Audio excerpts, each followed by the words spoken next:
সুপ্রিয় কৃষক বন্ধুরা, একটা জিনিস লক্ষ্য করুন যে কদম পেঁয়াজের গাছগুলো দেখুন কত সুন্দর। আর আপনার যে গাছের একটা গ্রোথ শক্ত মজবুত, কত সুন্দর হাঁড়ি খাটো খাটো গাছের আগাগুলো কত সুন্দর আছে। এটা হচ্ছে আপনার সুষম সার ঠিক মতো ব্যবহার করার কারণে এরকম অবস্থানে আছে। অতিরিক্ত কোনো কিছুই ব্যবহার করা ঠিক না। আপনি গাছের দিকে লক্ষ্য করুন, গাছগুলো একদম টাইট ফিটভাবে আছে।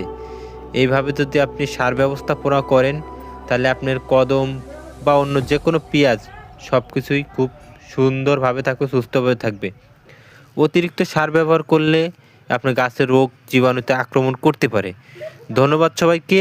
সবাই এরকম ভিডিও পেতে সৌরভ এগ্রো ফার্মিং চ্যানেল অবশ্যই সাবস্ক্রাইব করে রাখবেন।